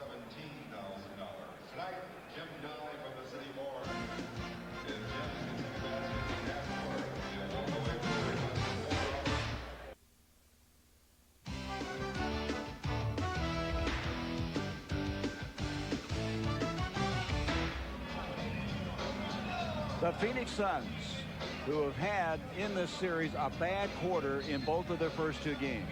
They had 13 points in the second quarter in game 1. And then Sunday, only 11 points, which is a playoff low in the fourth quarter. You wonder if they are concerned about having another one of those lapses as they go into this fourth quarter with the lead. Well, I think they can overcome that, you know, with the moment, the passion of the moment. They certainly have been able to express themselves passionately for the first 3 quarters of this game. Well, they're shooting the ball well from three-point land. They're 5 of 9. They were averaging just under 5 mades a game on 3 points. And Divac just forces his way inside, and he has 24 points. Marley is 2 of 3 from three-point land. Ainge is 2 of 2. Barkley backing in on Eldon Campbell. Barkley fall away. West with the rebound, and we have a foul. They had held one of the arms of West down to the side. But Mark West has done a very good job in the second half on the boards. Well, I really think, you know, and you pointed this out earlier, I really think they need Mark West. They need to match the big front line of the Lakers. They need his physical presence inside. Divac, as you can see on the screen, with his 4th foul. Danny Ainge, 2 of 2, now make it 3 of 3, and he is back. He is back shooting the trays. Well, you got to admire Danny Ainge. You know, this is the team that he wanted to be with because they'll let him play in the fourth quarter. When he was with Portland, Rick Adelman wouldn't let him play in the fourth quarter. Ainge this time tangled up with Divac as he tried to come out and double team. That will be his second foul. So even though Ainge shot poorly in the first 2 games, he wants the big shot. He wants to be in the game when it's crunch time. Well, he has such an ability to see things. He's always looking for an edge. Plays so smart, and of course has those 2 championship rings with the Boston Celtics.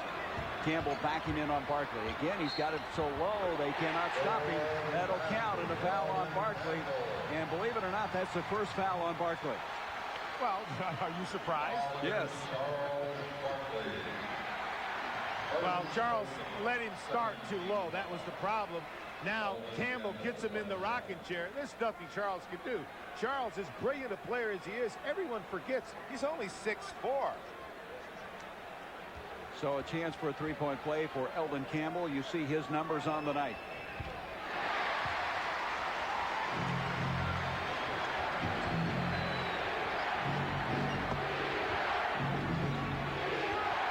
Dumas baseline. Worthy cut him off. It was hit last by Worthy. The Suns will inbound. 16 seconds on the shot clock. 88-81. Phoenix with the lead. 10:36 left in game 3. 3 by Ainge. He misses his first of the night. Dumas tried to follow. Tony Smith was contesting him all the way.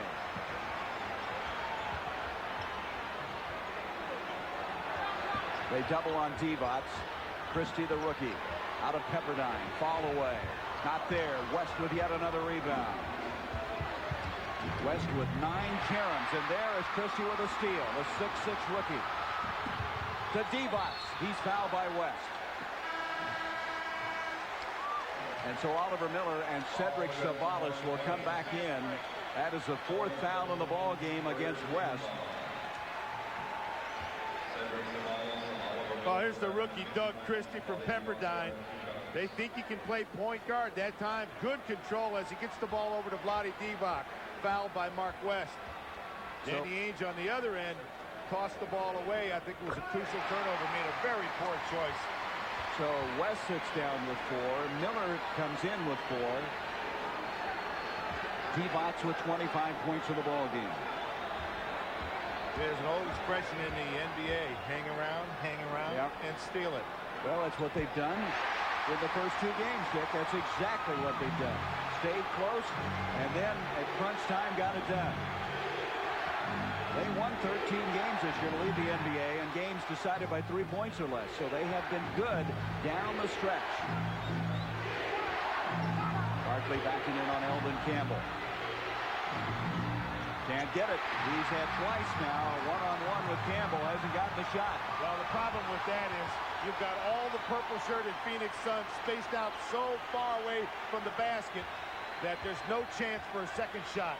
Well, they stand around and have the tendency to watch him a lot when he starts going one-on-one, and they clear out. They double on Divac. 4 seconds on the shot clock. Ainge comes up with it. That'll be a foul by Worthy. Probably a pretty good foul because they had a majority break up the floor. That's the 4th on James Worthy. That's the 2nd team foul against the Lakers. 9:24 to go. And Magic, you know who he's rooting for, don't you? He was shooting baskets before the game. I thought he was going to suit up. Here's tonight's Dutch boy in the paint, and Dick Versace. Interestingly, Divac went down, had the 10 stitches. He had 15 points at the time. He's coming right back. Well, one of the things that helped him was Tom Chambers came in the game and not known for his defense. And in all honesty, Vlade Divac hit very tough shots. He could have hit him against anybody. Lakers getting those offensive boards. That was one of the concerns of Paul Westphal. You should add probably there that Oliver Miller in those center comparisons adds 5 points and 5 rebounds and kind of a platoon role that he has with Mark West. He's back in the ball game. Both of the centers with 4 fouls for the Suns. 88-83. Here's the scenario. The Suns lose. Their season comes to an end. If they pull this out, we go to game 4 Thursday. You'll see it right here on TNT.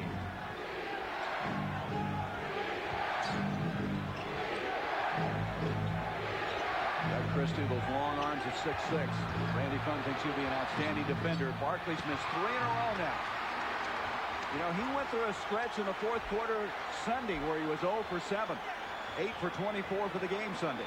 You have a Los Angeles Laker that's kind of AWOL tonight too, because you haven't heard much from Byron Scott. Randy Fun's elected to go with defense. He's got Doug Christie in there along with Tony Smith out of Marquette. Well, Marley and Worthy banging against each other. Eldon Campbell almost got the follow, and Marley rips it down. Marley with 8 points tonight, 4 rebounds. 8.5 minutes to go. Barkley backing in on Campbell. He's got him deep, and he misses again. Boy, all of a sudden, his shirt has deserted him, and the Suns have to be a little concerned right now.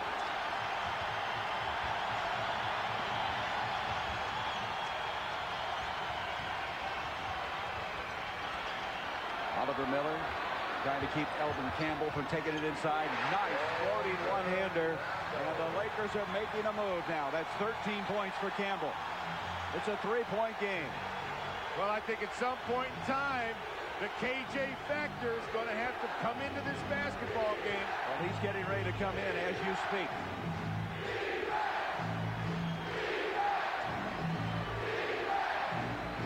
Marley will try a 2, and he got it. That wasn't an easy shot either.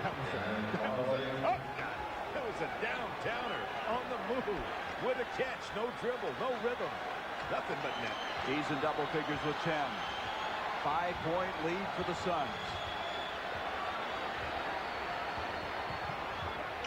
Christie playing with some confidence, isn't he? Here's a guy that joined the team late after the trade. Took a couple of weeks to learn the system and is now playing crunch minutes here in Game 3. Boy, Tony Smith is really playing some tough defense on Marley.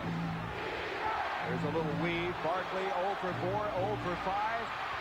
Good effort by Sabonis, and then Marley bats it out of bounds. It'll be the Lakers basketball. We're going to have a timeout by the Lakers.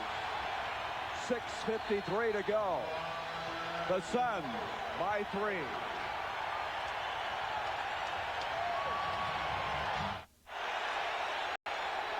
Listen to this crowd. The hottest ticket in town. They sold 6,500 seats yesterday. And a team that trailed by as many as 15 in the first half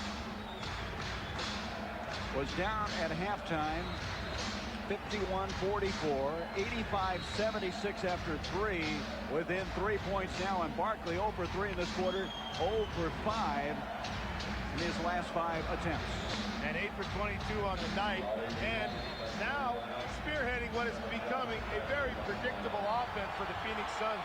For the bulk of this game, they were unpredictable as to where their scoring was going to come from. That made them difficult to defend. Now Charles Barkley dominating, not making the shots, and not allowing any second shots by his teammates. He is 8 of 22 shooting for the game. Backdoor Campbell. He just climbed over Dumas. A 1-point game.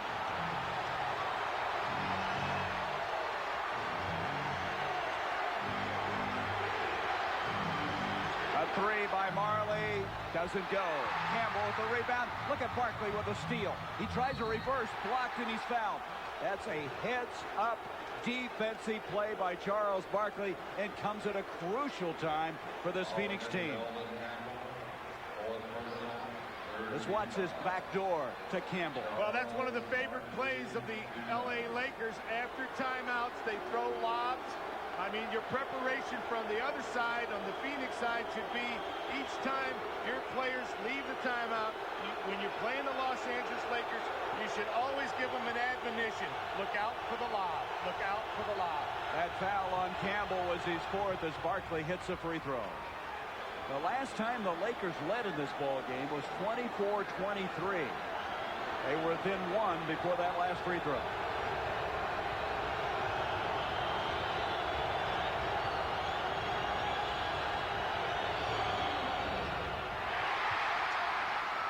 Barkley with his first miss of the night. He had hit 6 in a row.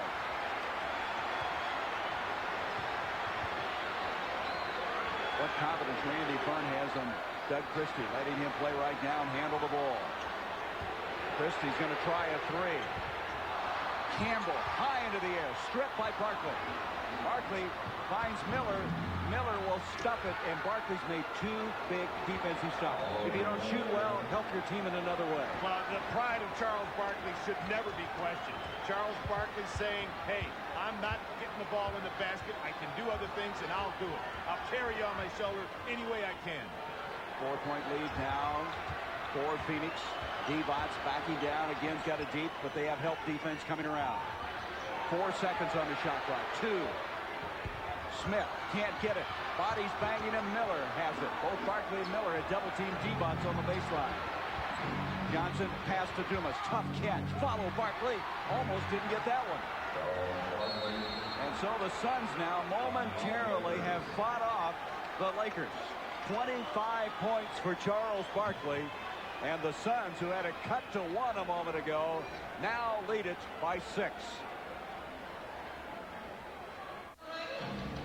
The Lakers had cut it to 1, 90-89. The Suns have spurted to a 6-point lead. Be sure to stay tuned to TNT for Inside the NBA. Fred Hickman, Mike Lynn. We'll have scores and highlights from all of tonight's NBA action. A special look at the LA Clippers and the community involvement that they have trying to heal the city after last summer's LA riots. Let's look at that last sequence, Dick Versace. Well, Charles Barkley has not been able to get it done offensively. They went to the isolations, but he made contributions by getting in on the offensive boards, causing steals, and just generally showing that he will continue to play hard even when he can't get the ball in the basket. 9 of 23 shooting, but you saw the numbers, 25 points. 5 minutes to go. Maybe 5 minutes in the Suns season. 3, not able to get it. He had just checked in for Doug Christie, and we're going to have a foul on the Suns, pushing off. It's going to be on Barkley. It'll be his second. That's the 4th team foul for the Suns. The Lakers with 3. And now Byron Scott will come into the ball game. You were talking about Scott. He's only shot the ball 3 times tonight. 1 of 3 for 2 points. Well, you know, Randy Fund told us in the meeting today that he believes in Byron Scott. He believes in James Worthy. So it's interesting that he would bring him in at this time. And I wouldn't be surprised to see Byron Scott be a factor down the stretch. Christie did a good job for him, coming in and giving a few minutes on the bench to get ready for the stretch drive. There's a tough shot by Elvin Campbell. 17 points to go with his 15 points he had Sunday. Well, the problem is Oliver Miller trailed him across the lane. You got to deny a person across the lane. If you trail him, he'll catch it and shoot over you. Miller tried to go inside to Kevin Johnson. It'll be LA's basketball. 4:25 left. Trying to get a little too quick, too thin inside. That's a tough pass to make. Well, he made a bad defensive play on the other end. Then he comes down and complicates things by making a bad error in judgment. They've got a mismatch now. Kevin Johnson had to switch off on Worthy. But Marley comes up and saves him with a steal. Well, both teams are turning it up defensively. His baskets are going to be hard to come by. Dumas ducks inside with the left hand. That shows you the athleticism of this rookie out of Oklahoma State. 16 points. 6-point lead. Gary, you got 3 minutes and 55 seconds left in this game. Paul Westphal has 2 rookies in the most crucial part of the season. Oliver Miller and Richard Dumas. And Barkley rips it down. Off it comes to KJ. 11 rebounds for Barkley. KJ looked like that leg almost gave out on him again. Then it goes to Dumas. And he was in trouble. Had no place to go. Loses the ball. That is a turnover that Paul Westphal didn't need at that stage. Scott then is fouled at the other end. I mean, unbelievable choice by Richard Dumas. Just playing on emotion right now. A rookie, yes. A crucial mistake, yes. Do you take him out? Well, I don't know. How about maybe putting a veteran in this point? How about Danny Ainge? That was the 15th foul on Phoenix. So they are over the limit. 3:28 left to go in the game. 6-point lead for the Suns. Well, we approach the all-important 3-minute mark, and this Los Angeles Laker team has been superb. Games decided by 3 or less, they are 13-6. That's the best in the NBA. And in this series, the Suns have been in good shape going in with 3 minutes to go. Now they find themselves leading by 6 as we approach that mark. Well, you know, I think that if if Paul Westphal continues to go with rookies in this situation. Now, you live in Phoenix. You see Phoenix a lot. You know that Richard Dumas is in at the end of games. Not so Oliver Miller right now. Oliver Miller in this game, 3:28 left in what could be the final game of the year, of the season for the Phoenix Suns, and he's going with the two rookies, Dumas and Oliver Miller. You saw the game reset. The Lakers do have a foul to give. They've committed only 3 team fouls. The Suns already over the limit as Byron Scott at the line. Scott, an excellent free throw shooter, an 85%er.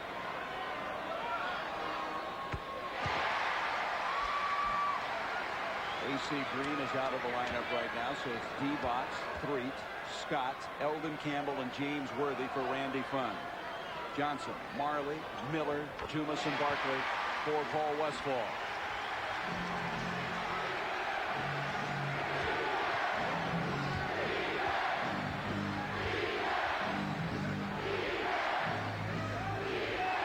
Barkley inside. This has been his spot on the block. It hasn't been effective, though, in the second half. Out to Dumas, 8 seconds on the shot clock. Doesn't get it. Rebound Johnson.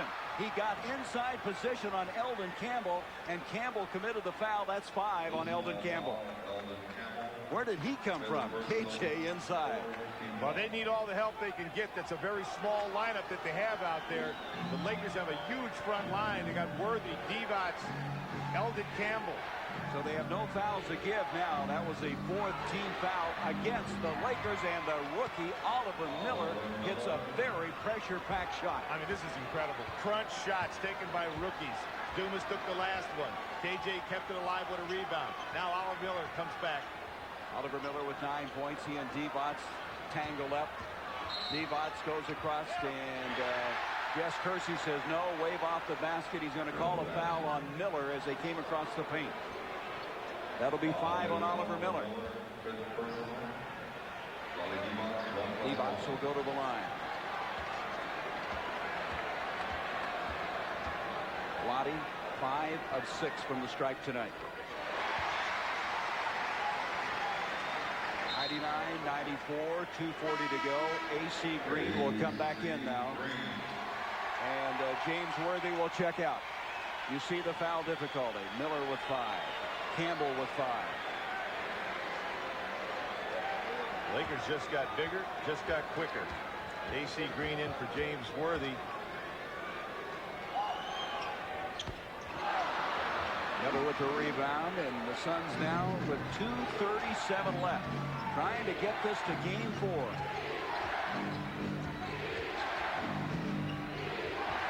Inside it goes to Miller. Oh, no look pass. And the two rookies, Dumas and Miller, were not on the same page, obviously. Well, that's 4 rookie mistakes in the last minute and a half. Oliver Miller, 3 of them. Richard Dumas, 1. You've got Danny Ainge, a veteran, sitting over on that bench. You got Tom Chambers, a veteran, sitting on that bench. You got Mark West, a veteran, sitting on the bench. Paul Westphal believes in these guys, and he's going with them. Especially consider the fact that Miller only played 14 minutes in the first 2 games, but he's getting some time in this one. Trying to stay with Divac. He has 5 fouls. West on the bench with 4. Campbell blocked by Oliver Miller. 3 on 2. Barkley to the hole, missed the dunk. He's fouled. Boy, did Barkley go flying through the air on that one. But Oliver Miller, after making that mistake, certainly had some retribution at the other end. Well, that's happened sometimes. It's pretty common. You know when you make the mistake and you want to make up for it. How about this? Eldon Campbell, all 6'11" of them. But Oliver Miller, ex-300-pounder, gets up and blocks it. KJ out to Barkley. What a strong finish. Well, you made a good point. Ex-300-pounder. He wouldn't have made that play if he weighed that. Barkley 6 of 7 from the line. 100-94. The Suns had only 81 points on Sunday. They had 11 points in the 4th quarter. They were held below 90 in only 1 game in the regular season. That was the 2nd game of the year against the Blazers. Only 9 times failed to score 100. So they're at the century mark now. Well, it's absolutely amazing if this team was held down as much as they were in the first 2 games, and everyone just had the feeling that they would explode at some time. 27 part for Sir Charles, 101-94. Divac, he can shoot it from there. That's a 3. Lonnie Divac. He had 21 threes this year, which led all NBA centers. 30 points for Divac. Big tray from outside. Dumas. Worthy tries to draw the foul, but they get the turnover instead.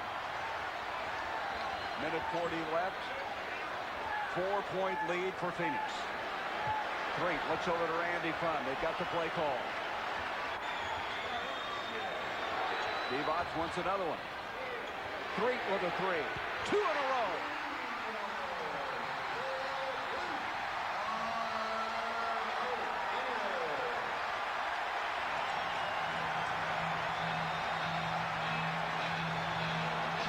And the Lakers have cut it to 1.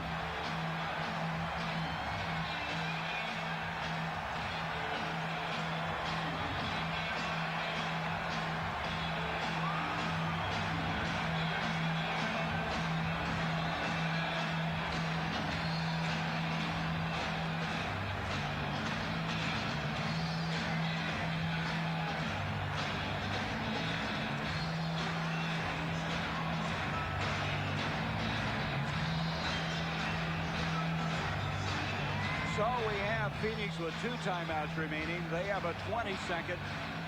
The Lakers have a full 2. But all of a sudden, the three-point shots have really changed this ball game. Well, it's the Phoenix Suns who lived by the three-pointer all year long. How about this for a turn of events? Lottie Divac with a lot of time and a long look. Laces up a 3. And now you're going to see at the other end, Sedell Threet laces up another. Back-to-back threes by the LA Lakers, triggered by 5 rookie mistakes between Oliver Miller and Richard Dumas. Well, we mentioned Divac. You have to respect him. He led all NBA centers with 3. And Threet also nailing one from outside. It's a 1-point game, a minute 25 left. It's been a game of surges. Let's see what the Suns are going to do now, if they're going to make any changes with their lineup. Barkley, Marley coming into the ball game. Dumas and Oliver Miller will stay in with those 5 fouls. And, of course, Kevin Johnson. Look at the three-point shooting. Outstanding by both teams. You know, the Lakers came in to the playoffs a very poor three-point shooting team. They were 24th in the NBA, under 30%. Forget the regular season. Well, that's right? sometimes the case, you know, right when you don't think they can shoot it, if you give them enough time, a good shooter like Lottie Divac can knock it down. Obviously, Sedell Threet can. But the curious thing is that Paul Westphal has stayed with these rookies as they made mistake after mistake. Threet with a great effort almost comes up with a steal. 11 seconds on the shot clock. 1:12 in the game. And now the Suns are going to use a 20-second timeout. Boy, this is what you call pressure. You are 1 minute and 12 seconds away, holding on to a 1-point lead, realizing that all those 62 wins, the best record in the NBA, could just be destroyed and wiped away, your season coming to an end. Well, they've built the foundation of their success on everything that they've done in the 62 games. They have used rookies late in the year and late in games. I have confidence in them. Paul believes in his team. If you ask me, what would I do in that situation? I don't like having rookies in that kind of a situation. But that man, Paul Westphal, believes in these guys, and he's sticking with them. Well, the Lakers are not figuring they're going to have a Game 4 because the May 6th date is not on the marquee outside the Forum. Look at this. Is that confidence or what? I guess so. Something's going on in Vancouver, the Kings versus Vancouver. I guarantee you that's not NBA basketball. Marley, and there's a steal by Campbell. The Marley inbounds is stolen.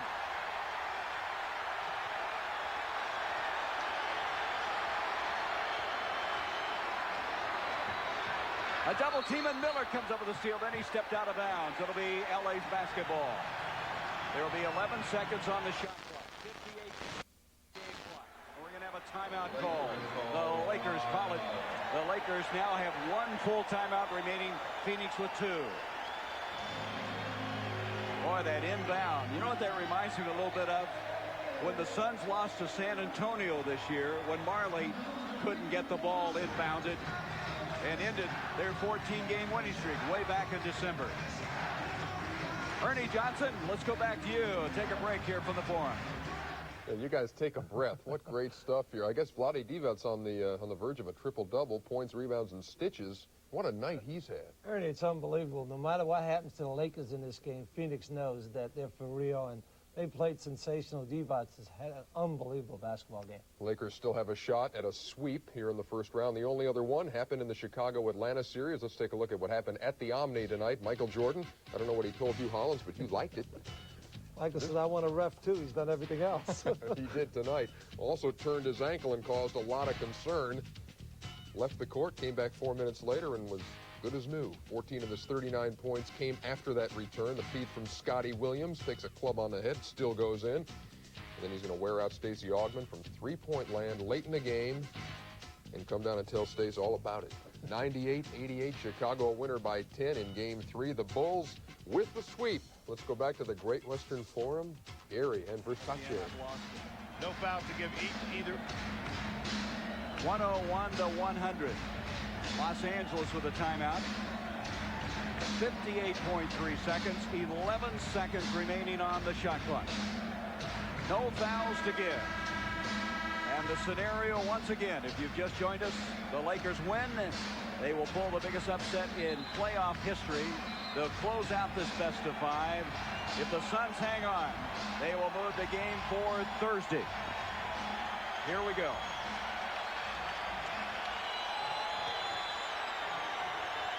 Byron Scott, Crete, Worthy, Green, and Divac in the lineup.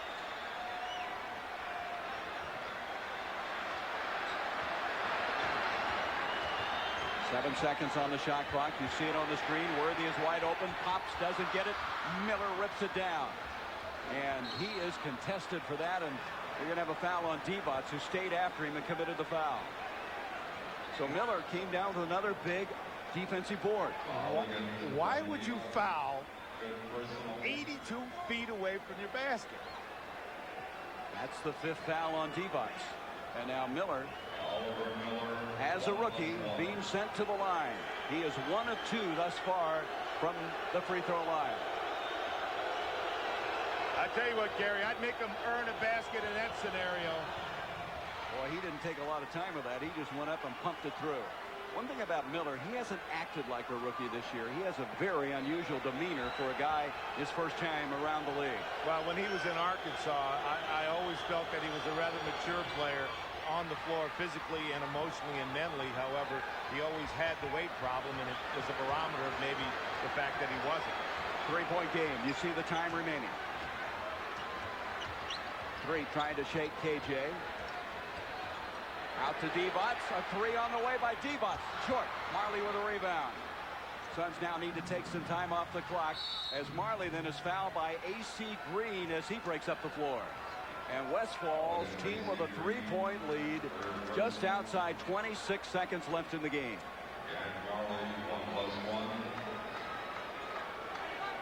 Third foul on A.C. Green. Marley at the line. This is his first free throw of the night. They need one of these. They need one, and Randy Funn wants a timeout. He'll advance the ball. Lakers, very, very good basketball team in executing their out-of-bounds plays and underneath. And he missed them both. Boy, is that critical as he misses both of them. And it's a 3-point game. The Lakers have used their final timeout. And as Dick just mentioned, they will take the ball at the midcourt line. So Marley, had he hit one of those, it would have meant 2 trips down the floor. Well, this whole thing was started by the fact that Vlade Divac had that inopportune foul so far away from the basket, put Oliver Miller on the free throw line when they were down 1. He had a chance. Now Oliver Miller goes and makes the 2 free throws. Now they're up 3. Marley misses the free throws. And now you have a scenario where the Lakers can get back in the ball game. I think what's interesting here, Dick, also is there's 24 seconds on the shot clock and 2.2 seconds more left on the game clock. Well, that's not much of a differential. However, in this league, some amazing things have happened. Well, I remember in that period of time. In Portland, what was it, a week ago, Thursday, they had 0.5 of a second, and Barkley, that's all he needed on that remarkable play that Oliver Miller threw off the glass, and Barkley picked up at his shoe tops and flung it in. So if you're Randy Funn, who do you want to take this shot? Well, I think this particular team is no singular star. He has great faith in Worthy. Byron Scott's not afraid to take the shot. He could go inside to his best matchup. I think he'll take either 2 or 3 here. Two and a foul, or 3. A lot of people in this scenario think that you've got to try to get the 2 right away and foul, and that's the best way to play it, and foul as quickly as you can. Try to get a quick 2. So Randy Funn, who was telling us today, he said, I went from the near ranks of unemployment to a genius after winning the first 2 games, now trying to mastermind something that will tie this ball game up and be able to still give the Lakers a chance to close out the best-of-5 series. Well, Randy was telling me that he had many new friends. He went home after those 2 wins, had 32 messages on his answering machine. His reaction was, hey, my best friend didn't call because he said, I haven't accomplished anything yet. Well, this is playoff pressure. Jerry West had mentioned that he felt the Lakers were successful to this point because they really haven't focused in on one individual as a star. So as the Lakers come out of this huddle and you see Sedell Creed out there, Byron Scott, James Worthy, Vlade Divac, and AC Green, you really can't predict who'll take the shot. Well, Magic Johnson was calling the plays. You see him, he's got it all figured out on the side. Here we go. Jess Kersey wants the people to move back, give Divac all the operating room he can. 24-second shot clock, 26.2 left in the game. The Suns with a 3-point lead.